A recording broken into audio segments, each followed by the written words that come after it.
state, so that's why they raised it up to $1,000 deductible on their website. So I was reading the exclusions and everything. So whatever state is, you just gotta look at your state. What state is a no fault state, and I think they should cover that. Yeah. In general, so the point I'm trying to make in general is that you want to always have control of the claims process. Oh, like 100% control of it, because that's how you get paid. That's not how your customers get paid. So your customers will do, most of the time they won't even respond. Like if there's something happens to your car, they're not gonna respond to you. They'll just disappear. Go to the next company. So you want to make sure you have 100% control of the claims process so that your cars get covered. So there's a power of attorney in the rental agreement. At least there should be if you're using the one that is in our community. So you can speak on behalf of the renter. That's what the power of attorney is for. So you should be filing the claims on behalf of the renter. I always do it. I There you don't go. have.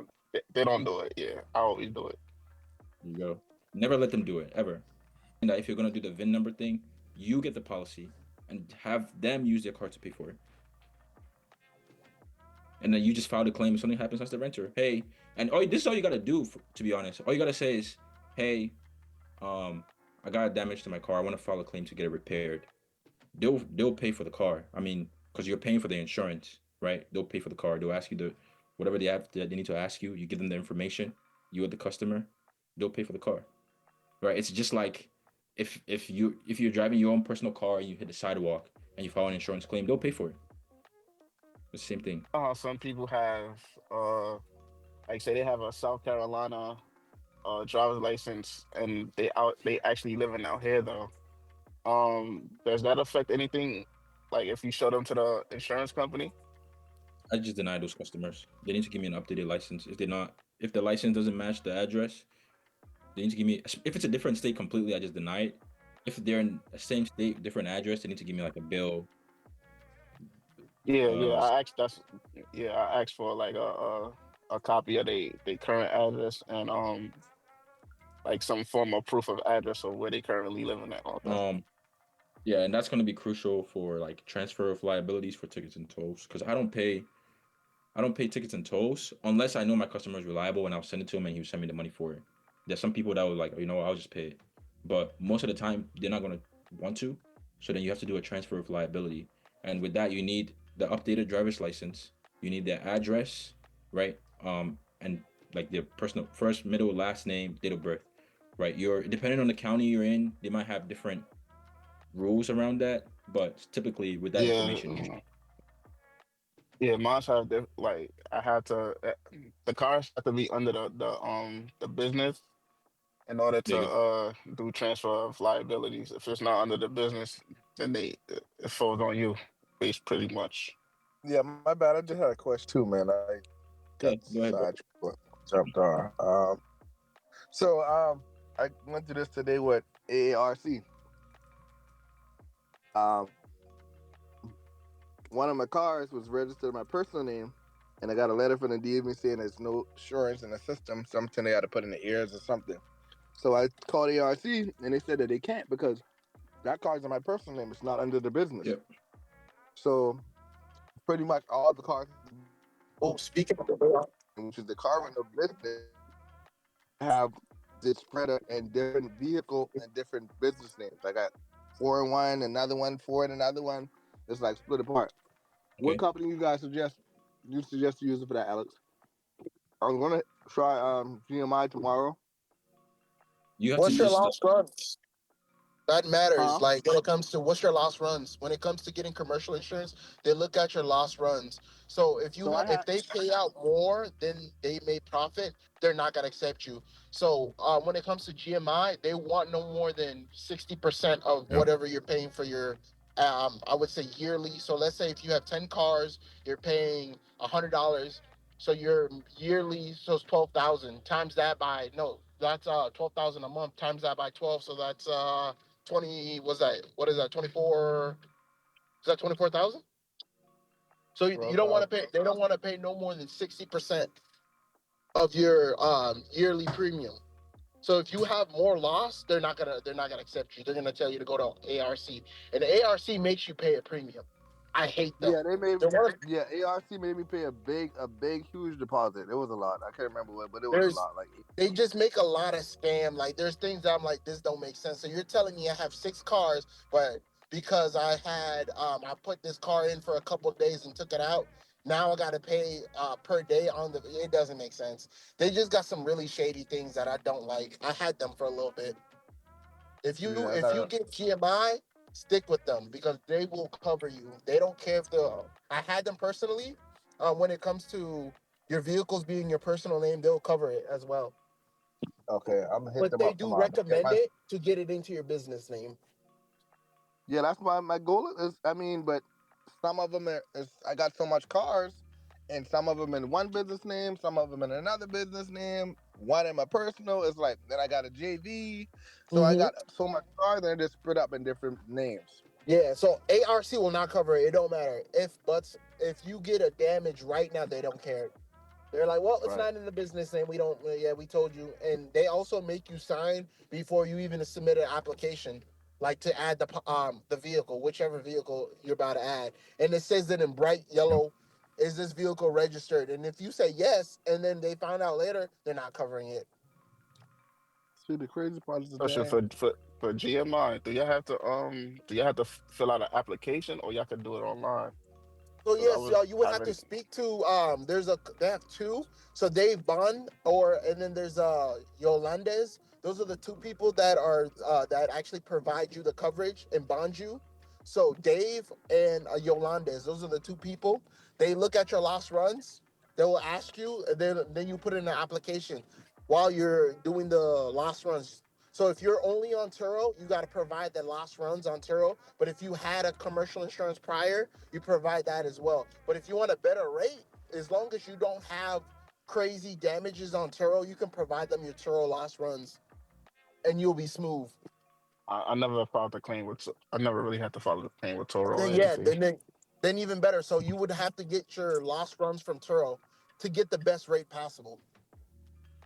If Oh, you okay. never filed the claim, go to Turo and then be like, email Turo and be like, hey, I need a lost run, and they'll provide that information, and it will tell when you first started doing rentals to right now, the date of today, and how many claims they've paid. Okay. That's how they get how much they feel comfortable with being able to provide you the coverage, how much what coverage is per car, and how much you're gonna pay annually.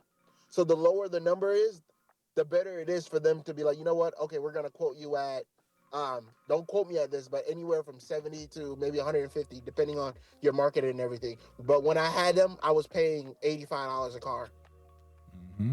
Okay, so when you said the numbers, you mean the numbers on the income or the numbers on the car amount of cars? The amount of cars. So let's say, for example, if you have Okay. 3 cars, you're paying $80 a car. It depends on your lost runs, but let's say they paid out. Insurance companies have paid out $26,000. They're not gonna, or like, let's say if you have only 10 cars and they paid $26,000, and they're like, hold up, we're not gonna make any money off of you. But let's say you had maybe 200 cars and they only paid 2,600. Then they're gonna be, oh yeah, we can insure you. Yeah, you're gonna make us money. Got you, got you, So got it's you. more about like how much cars you have versus how much they paid out. Got you. And they're going to look at the last, I think, 3 or 4 years of your lost runs as Yep, well. last 3 to 4 years. Yeah, so you can't fuck Well, around.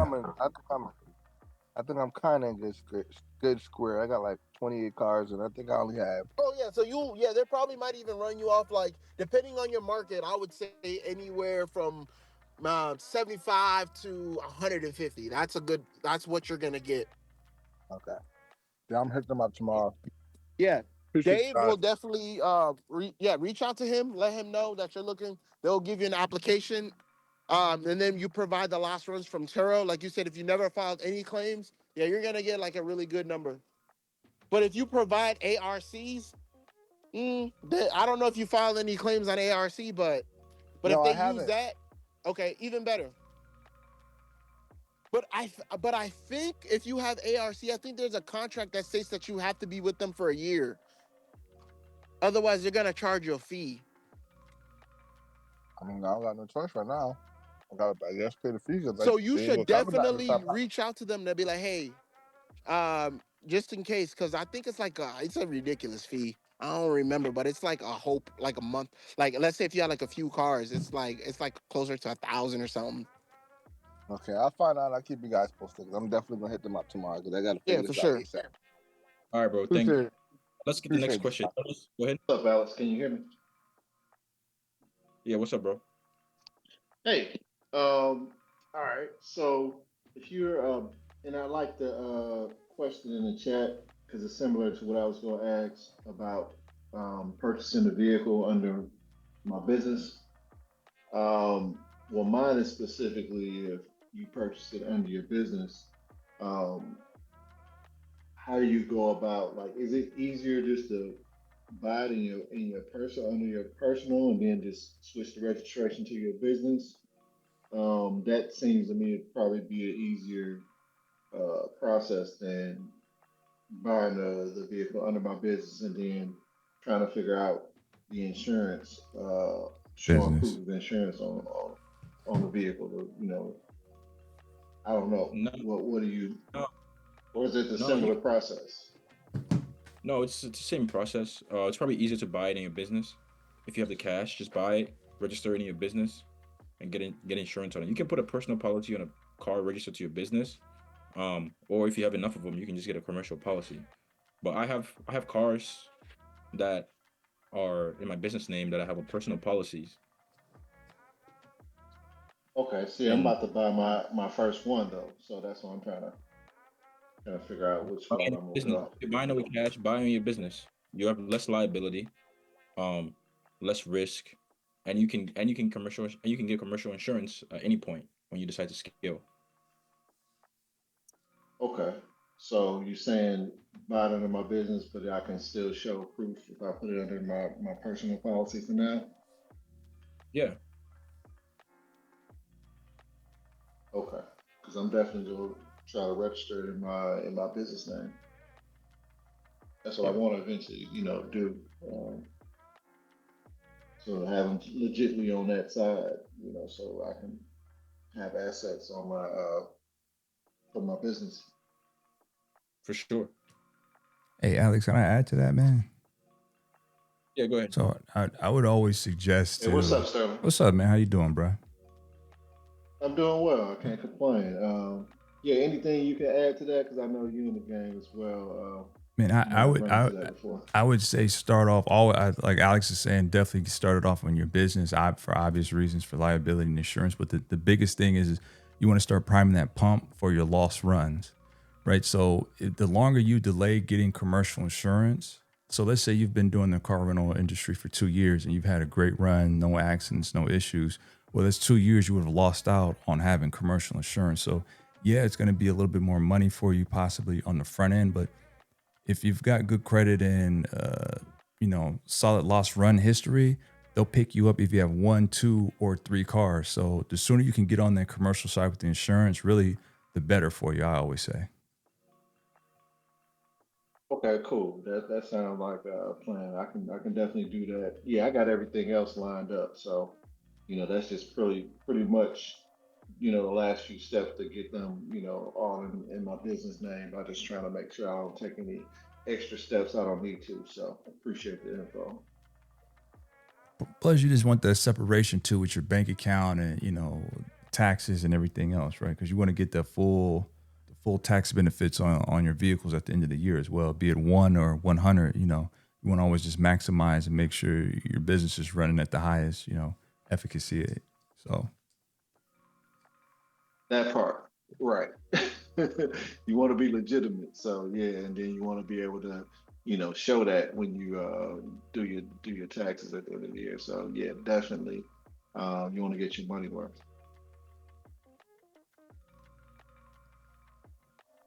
Yes, sir. Yes, sir. Any other questions? Oh, and I heard when you buy it under your business, you don't pay any taxes on it. Is that true?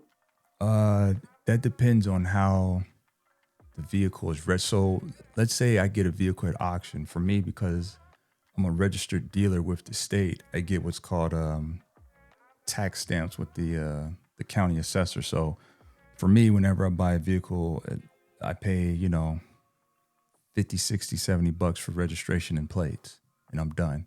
So if you're buying it in your business name, but you're not registered even as a wholesale dealer, so I'll back up a second. You have two ways you can become a dealer. The easier way is going to be if you become a wholesaler. A wholesaler can only sell vehicles from business to business, right? But in your case, since you're not going to be selling vehicles back to individuals, then you could easily go get the wholesale license, purchase vehicles at auction, and then you get all the benefits of commercial insurance and no taxes when you register your vehicles. So that's the sneaky way you can get. And I think someone else on here is actually a wholesaler. They're not an actual dealer, but they're a wholesaler. So that's another sneaky way that you can get you a dealer's license and save. Because you figure this, if you're getting, 10 cars a year and you're paying, I don't know, $500, $600, $700 to register the car and get plates on it. Well, damn, that's $7,000 that just went out the window. And that's a whole nother vehicle you could have had for the year, right? Tell Sterling, because that's what's going on where I'm at. Sorry to cut you off. I'm going through that same jungle, and I just realized that, like, it's a lot. Yeah, you're squeezing like I'll tell you, if anyone in this group right now, if you're serious about doing the car rental thing, I highly suggest, because it's a game changer for you, because you're getting the car undervalued, right? You're getting the car at, let's say, anywhere from 10 to 30% cheaper. Then on top of that, you're not paying the taxes and everything else on the car. And then once you're done renting the car, doing whatever you're doing, be it a year, 2 years, 3 years, 4 years, whatever your game plan is, then you run that same car right back through the auction, and you're going to get your money back quick, instead of you having to list it on Facebook Marketplace and Craigslist or wherever and dealing with the bullshit ass people and all the games and stuff. So, it's kind of, pick your poison on, okay, do I want to do this serious or do I want to play around? Just get the dealer's license, make the, spend that extra money on the front end, and you're going to save way more money on the back end. Oh, you're saying a wholesale dealer? Yeah, wholesale. Business to business. Yeah, exactly. Wholesale. That's an easy way for you to get. You'd essentially be like a broker, right? So I don't know what state you're in, what the regulations are, but you go get you a wholesale dealer's license, so that you could just essentially be a broker, and you could have some small space, right? You could have some office space that has parking, and you could say, hey, this is where I do my brokering at.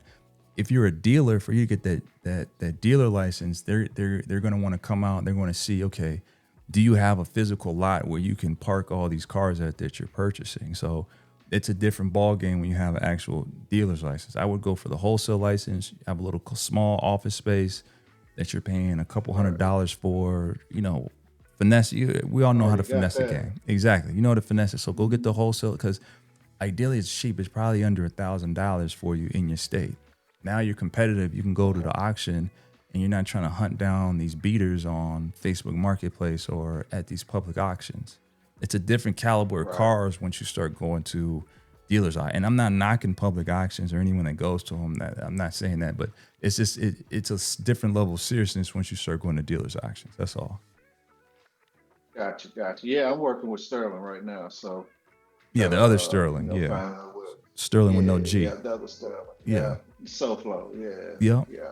So. But yeah, for sure. That's good information, because I was thinking about also, kind of doing that, getting access to the auction, and even the cars that I rent out, go ahead and sell them afterwards, and I might even put them back on the auction, and get the best. Whoever give me the most money at that point, whatever the worth is. Well, think about it this way, right? Watch this. And this will make simple math to you. Let's say you went out to the auction and you financed a car. We'll use some round numbers, $10,000. And we'll say off that economy car, the first year you made, we'll just say $12,000. And then the second year you made another $12,000, right? The whole time you've been financing this car, you never put any money down.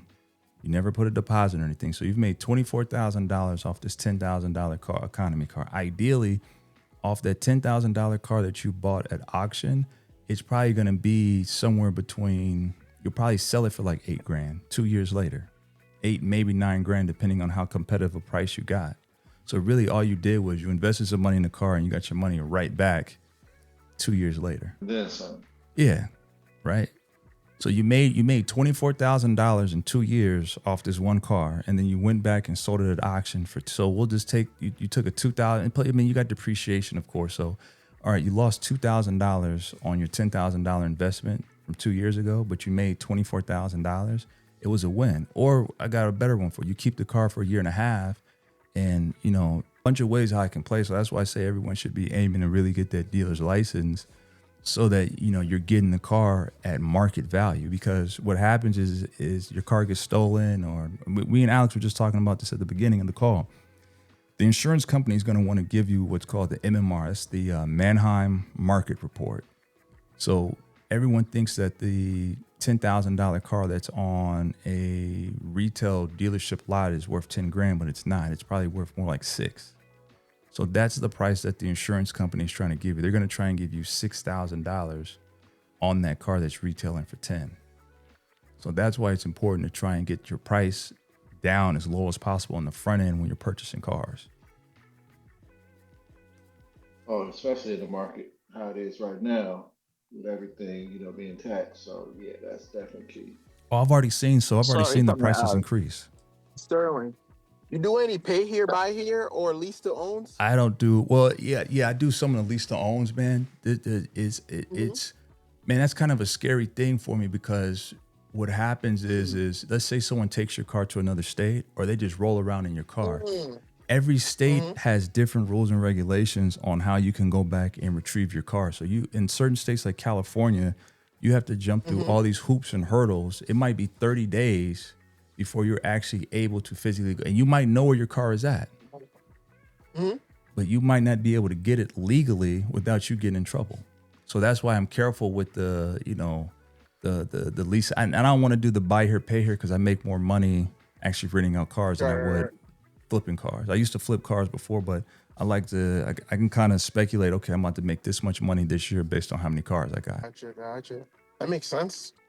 Yeah, I found a couple of insurance that does buy here, pay here, and also lease to own, but they don't do it in my state because with the complications of getting taxed twice. Yep. What are you in, Maryland? No, Minnesota. Minnesota, wow. So like states, so for instance, what's crazy is there's only one state in the United States that actually taxes people who buy cars at auction, and it's Maryland. So like, let's say, and they charge, I think, like 3.5% on top of other tax, which is crazy to me. Yeah, ours is 6.7. Ooh. Is Texas included? Texas? I'm not sure on Texas, but I'm almost positive the only state that charges tax on wholesale vehicles right now is Maryland. Okay, the reason why I'm asking, because I'm in Texas, I do buy cars from a dealer, so I pay them like about $100 for them to buy cars. I'm the person to bid for the car. Yep. Because they give me access to bid for it. Yeah, he made you an agent. When I go for the registration, so what they also charge me, because I do register the car by myself. All they have to do is the paperwork for me. They give it to me. I go to DMV and do the registration. But I discovered that they charge me tax. It's clean title. Yeah, well, so all they're doing is they're brokering the deal for you. That's all they're doing. They're going, you're bidding on the car, you're looking at the car, you're inspecting the car. They get the car, they're charging you. What do they charge you, like 10%? They charge me. No, it's not that much. They just charge me. It's 10%. Let me call it 10%. Yeah. Yeah. Right. So if you got like a $5,000 car, they're charging you like $400 or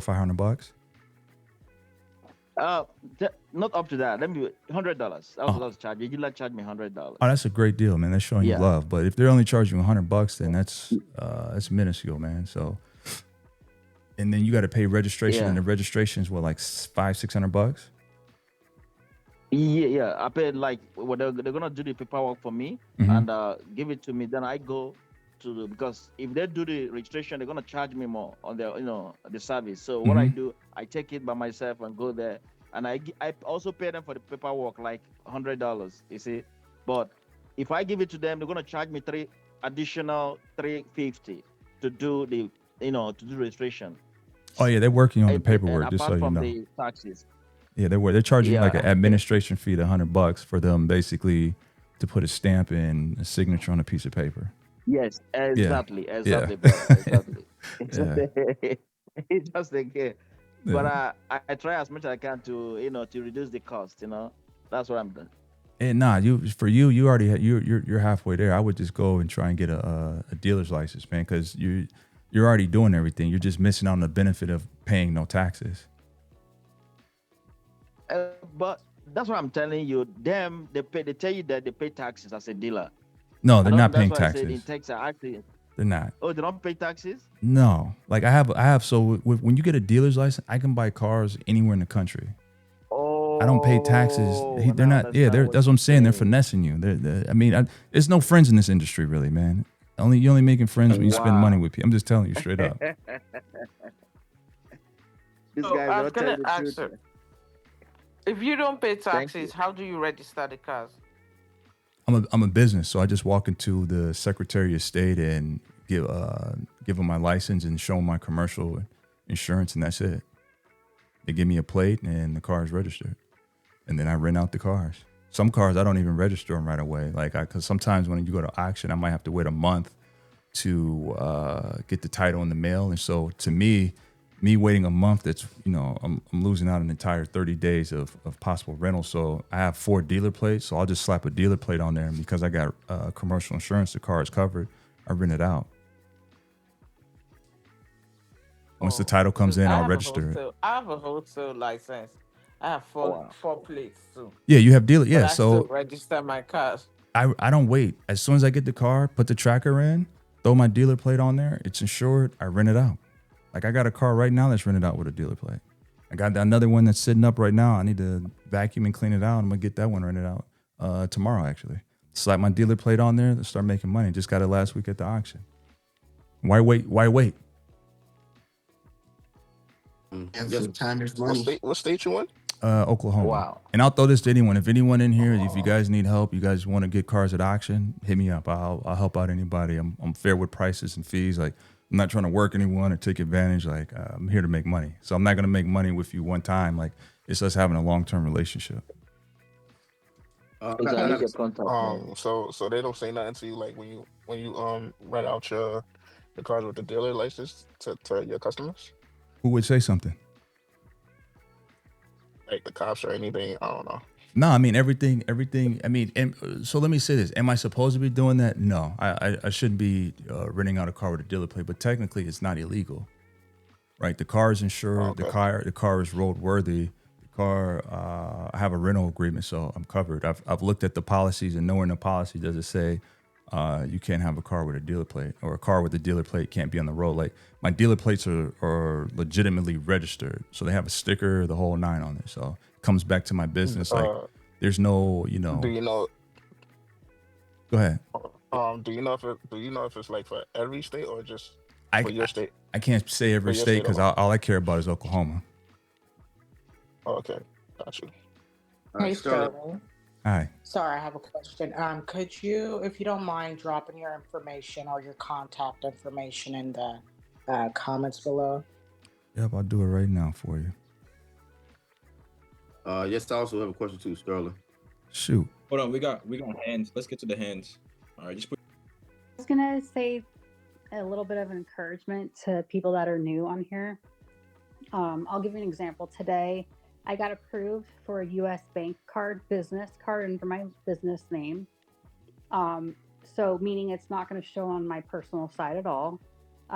For $8,000. Hey. Thought it was pretty low, but that's okay. But because I have a relationship with the account manager, he said, "Hey, I'm going to take this back. I'm going to show them, hey, she has a $30,000 card from the credit union down the street. We at least need to match it. So because we want her business, we want to be able to match her $30,000 credit card from the other credit union. So there, he put it back in today to get it approved for the $30,000. So I guess that's kind of like, I just want to encourage everybody that even if it's a no, you can usually take the no's and turn them into yeses. Knowing the right people, having the right connections, and saying, hey, can you try it again? So I think like that's an encouraging thing. Alex, about, I don't know, 2 or 3 months ago, he gave us homework that said you need to contact one. I don't remember what the homework was, but maybe it was like one a day or one a week of people, credit unions in the area. Do you remember what you said, Alex? I can't remember the homework assignment. Yeah, it was to establish relationships with open bank accounts at 3 local credit unions in your Okay, area. I guess that's okay. No, it was a So, list. He I sent just a want- list. It was a. I remember. Yes, it was he a sent a list, list. and he had all this, all the shit from the different states. I remember exactly what you're talking about. Mhm. And some of the credit unions, even if they're not in your state, they do multiple states. So it's not just like my Idaho Credit Central. They do it in Washington, they're in Nevada, they're in Arizona, even though it's Idaho Credit. So I think like knowing that even if it has a different name on it, they could operate in your state. And if you have access at one credit union, your chances of getting approved at another credit union are like 90%, because they want to service you if you're a member of a credit union. So I just wanted to throw that out there. Yeah, good stuff. Way to execute. Yeah, Congrats congrats. on the 30. So now what is that? 60K total? No, I got more. Oh, you got more. Oh, Yeah. she got more. I need to like get with the two of you guys, Sterling, and we need to have a contest, because I do really well with contests. Oh, girl, I'm So we're already like, listen. hey- I'm at like 560 something this year already. So I'm up there right now. I'm over 100. Yeah, but okay. All right. Well, But so- I haven't been trying because I'm trying to think like, when I'm ready to do something, that's when I want to get it, because it's 0% for a year. But I know that's not the way to go. I know I need to be ready. So I'm gonna, when I talk to you, Sterling, we'll come up with a plan. Yes. No, look, honestly, you need to even go bigger, and here's why. So the same credit report they're looking at for you to get that 30, trust me when I tell you, they'll give you the 150. Like I'll talk, like we'll talk later, but they'll give you the 150. You'll get the quarter, like easy, no problem. I guarantee it. Guarantee it. Well, that's what I'm doing. Yeah, Because guarantee. eventually, like, car rentals is not my like home run. Yeah. I want the real estate side. Yeah. Yeah. And that's another thing we can talk about. Being able to exit the business, and like, for me, I started hiring because of that, right? Because eventually, you want to either be able to exit or at least half step away, because you don't want to be doing cleaning, and turning over cars every day for the rest of your life. Do you? I mean, I don't know if that's. We have to think ahead, right? So that's what going bigger is, right, with the funding. So even if you're taking the money and using that to hire staff, where your cash flow, you might take smaller profits, but now you're stepping away from the business. That might be worth it, depending on whatever goals you have. Right. So Don't go anywhere either. I have some questions for you after everyone else gets their questions, Rachel. Okay, sounds good. all right, Dante, go ahead. Hey, fire in the chat for all three of y'all. I'm with it. I'm with all three of y'all in that. For real. Yeah, but I got a question about the Killswitch. Since I don't add kill switches, I just thought I took key from the classes recently. I got some kill switches. Man, two of my cars' engine light came on after, and they new damn cars. They're 2024s. Y'all experienced that? Who did you get the installation?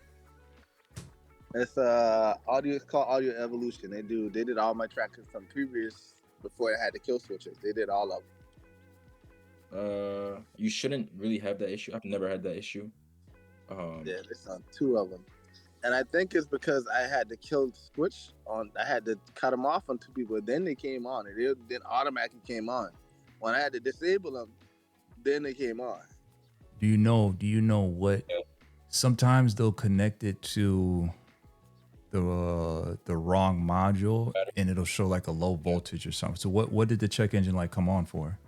So, and that's what the Toyota said, something like they was like, they Low think voltage? it's like low battery or something. Yeah. Yeah, something low. Yes. So your dude, so let's say I'm not trying to get super technical on this side, but so you got your you have a couple modules in your car, right? Inside your module, there will be like maybe 3 different ways or 3 different wires that you could connect the actual kill switch to.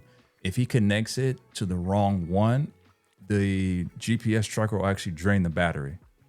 It'll slowly just trickle and trickle and trickle and trickle and slowly drain the battery. And then one day your renter might come out and they can't start the car, or you hit the kill switch on that relay and all of a sudden now the car has some voltage issue. So he's got to make sure. They may have to switch it to a different wire, basically. I'm just curious, how much did he charge you to do it? This one, for those one, it was like for the buttons that's closer to the gear. Mm-hmm. You know, they got buttons by the steering wheel and they got some to the gear. The one to the steering wheel was like 200, then the one to the gear he wanted 250. All right, nah. So what you needed? Who'd you get him installed? I mean, who's the brand? Gold Star. Okay, so hit up. We just had a discussion about this. When somebody just got their Gold Stars installed for free, I just talked to Gold Star today. They're gonna start doing mine for $90. So you might want to hit up Gold Star directly, and they'll have an installer come out and they'll do it for like 100 and something, basically. Like 250. That's way too much, man. And see, the regular trackers he was doing me for 100, but these, I guess it was more work. Nah, it's not, bro. I've installed them myself. It's bullshit. It's not more work, man. Like, yeah, it might take you actually 20 minutes, but it ain't. No, nah. Okay, Finessing. Cool. Yeah. When he told me 200, I had a heart attack. Yeah, exactly. He finessing, man. He finessing. For 250, Yeah, he's finessing, like, bro. yeah. Finessing. One more question. I always get sidetracked and we get another question. And I mean, you guys answer, but I think Alex might know this more. I don't know. But is there any way to get? So I was in personal insurance a while back. Had some wrecks. Now my insurance rate is sky high. I had some in my name and my cousin's name. My cousin's name's good. Seemed like damn cars that was in my name, renters got in wrecks with. So is there any way to get my points back for that, or how any way to redeem that? Because I had a good driving record till the past year. Man, good driving record and good credit, brother. That's it. And time. So Lexus is the one that reports accidents. Yeah. You can get a report. You can pull your insurance claim history report and just dispute it. Okay, But- and I'm a credit man, so I'm definitely gonna figure that out. Oh yeah, you got. I was about to say it's like credit repair, so it's the same. It's the same.